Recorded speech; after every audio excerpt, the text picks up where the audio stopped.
Welcome back, folks, to episode 3 of the 1Up MMA weekly recap.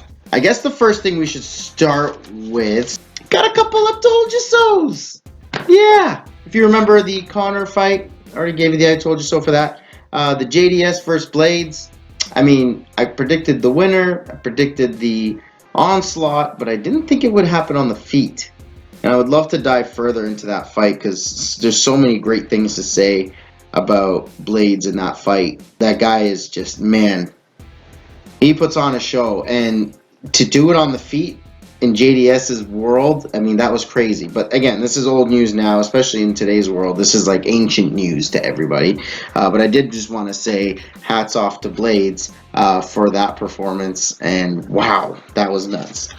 Now, before we get into kind of things that have happened this week, this last weekend, and what's coming up, I'd like to, just because there's so much news and so many updates that we can't possibly keep up with all of them in one episode a week, or at this rate a month.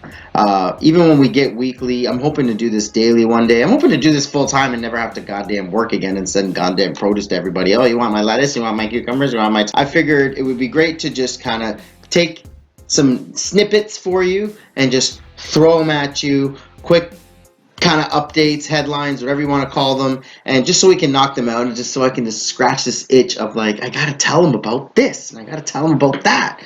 Ugh, it's just so much. So I'd like to call this segment Rapid Fire Updates. Rapid Fire Updates. Alright, you ready? Here we go. Olenek vs. Verdum confirmed for May, UFC 250. UFC 250 has been confirmed for Brazil in May. Brad Katona has been cut from the UFC. Ben Saunders has been also cut from the UFC. Grigory Popov has been cut from the UFC.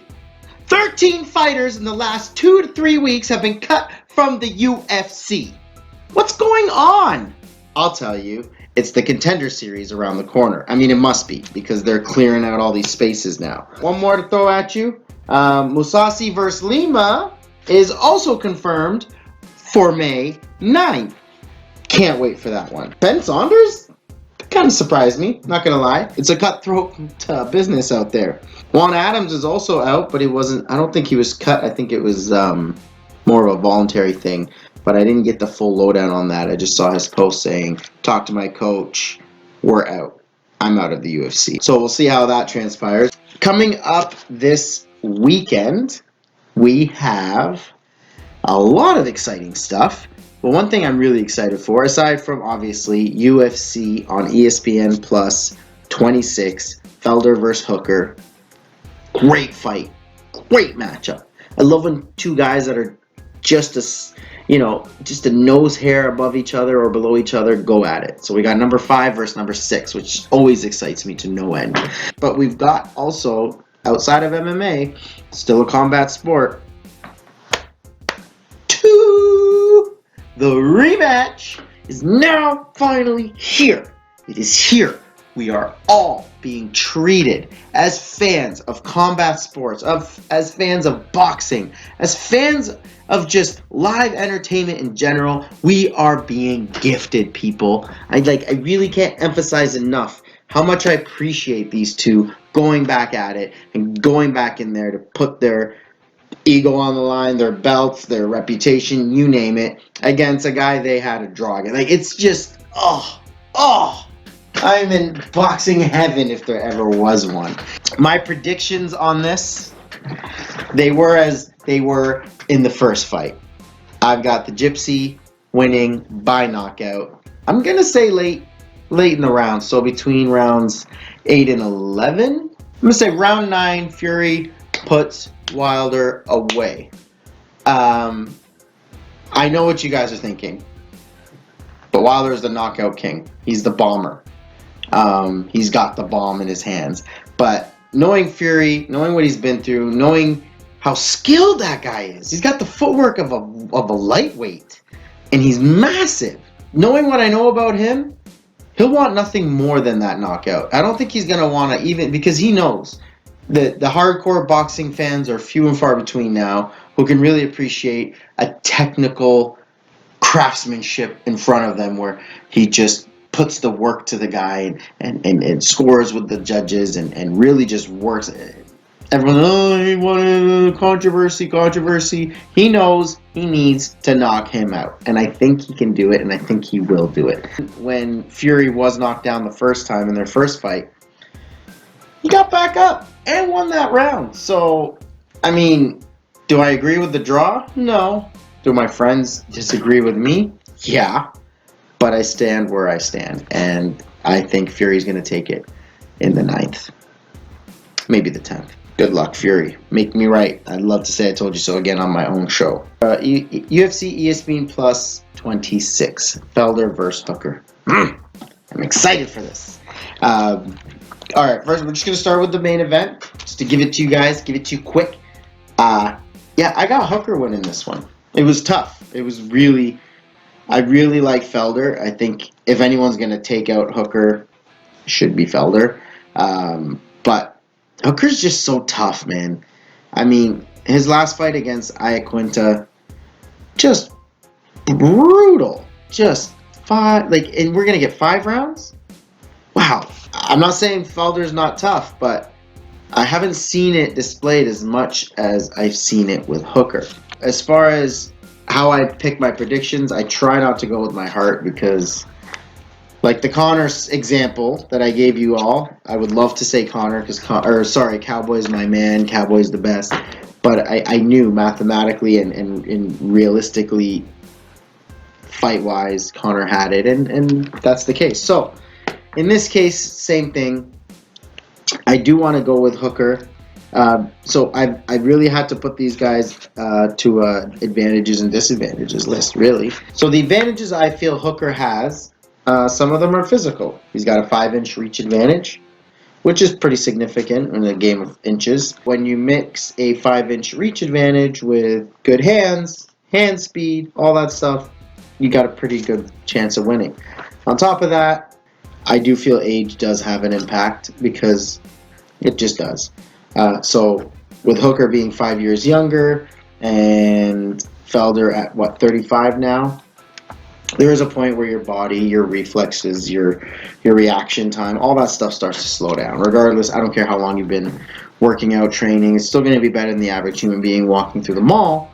But at the end of the day, when you're talking peak performances, these guys, every inch, every ounce, every second, every millimeter counts. So if I'm going to really, these guys, in my opinion, are so even. They're so equal that I have to nitpick. If I could see the length of their nails, I would say, okay, base it on that too. Just throw everything in that we can. 5-year age advantage, 5-inch reach advantage. So there you have it. That's my prediction. I think he's going to take him via, let me see, what did I have it here? I don't even have a decision on that. Honestly, between these two and with how tough they are, I'd say decision. I'd say Hooker by decision for the main event on Saturday. Again, you guys know one of my favorite segments is the sleeper pick.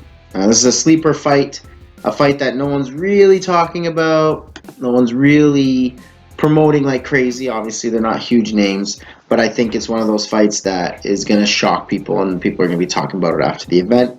And that fight and fighter, same fight, would have to be Jake Matthews versus Emil Meek. And my pick for the sleeper fight would have to be the Matthews versus Meek fight. Mr. Valhalla himself. The guy looks like a goddamn Viking. His name is perfect. And he's from Norway, so that helps. Yeah, I think my sleeper fighter, the one everyone's sleeping on, is Jake Matthews. And I think the sleeper fight is going to be the one he's in. Because not just Matthews going to put on a clinic or anything. No, I think Meek's really going to bring it. And it's going to, they say this game is all about styles and matching styles, and styles make matches, man. And I think with the striking of Matthews and just his overall ability to pick apart his opponents, and he's 15-4, so he doesn't have a horrible record. He's coming off a win as well, whereas Meek is coming off 2 losses. He needs to avoid a 3rd loss at least, but yeah, I think the Aussie is going to take out the Viking, if you will. And there you have it.